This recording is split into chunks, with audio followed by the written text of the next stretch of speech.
extraordinarily, Harley Reid in his first season, almost as he goes, West Coast go.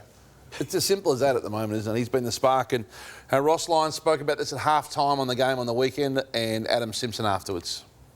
I thought Harley Reid lit him up with about 6 or 7 clearances and 12. So we'll put time into him. Windhager will sort of match him up and try and quieten him. You know, his first half was blistering and he got managed pretty well in the second half. We'll keep working with him on how to manage the run with. We'll keep working on the rest of our group on how to manage that situation and what we can do to help. But it's all part of his learning. Well, they can't say they weren't warned. Ross Lyon even said which player he's going to put on him. Was it the tag? Was that the thing that held him up? It was brilliant. It was brilliant. Yeah. It was great coaching from Ross and excellent from Windhager, and a credit to Harley Reid that he's getting tagged this early. I got some sympathy for him, but when I spoke about his work rate and that being a focus for him, this is why, because you're going to get tagged and you have to work through it, and this is his record. After half-time, essentially, he drops away. In his last quarters, he's been really quiet. So that will be the next evolution. How do I work and prepare myself so I can have Marcus Bontempelli like last quarters? Now, he's a mile away from Marcus Bontempelli in his career in terms of where he's at, but that is the next evolution, and he's just going to have to cop that. Teams see how vulnerable he is to that, and you would be mad to play West Coast and not go after Harley Reid significantly physically. So Harley Reid's out of the Rising Star, so is Sam Darcy, and that brings us to the House of Hutch.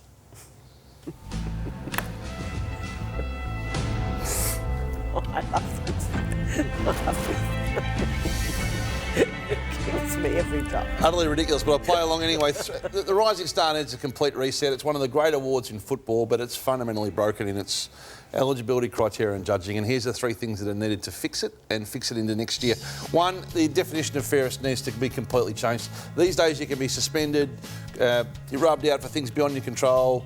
It's going to take the best kids out. By average, 2 or 3 or 4 eligible kids are going to be suspended. They're more inclined to make a mistake because they're young. So we've got to fix that definition, put a higher barrier on it and make sure that the pool of players... 2, it must be first-year players. We are in a situation this year with Dempsey, who's an outstanding young player, has been in the system 3 years, has gone through the Geelong factory, played a bunch of reserves games and might outwit the first-yearers. Sam Darcy is better prepared than Harley Reid, who's a first-yearer. If Harley Reid had not won the Rising Star this year, it would have been a travesty if he was eligible. And 3, and I'm sorry, Kate, it's not aimed at you or any of your wonderful colleagues, but no more media identities as judges. It just doesn't work.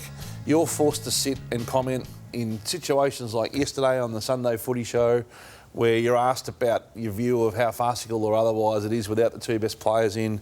Others have said they like tall players, small players. We're getting a running commentary. It's a wagering product. It needs to be... That's the biggest issue for me, the fact that it's a wagering product. I agree about the media selectors, and it's the All-Australian selectors. Yeah. So what about the All-Australian team having media identities on that? I'm less... I think the catchment of players who could win it is so small that you're so much more exposed to the views of those who are commenting day to day on the game.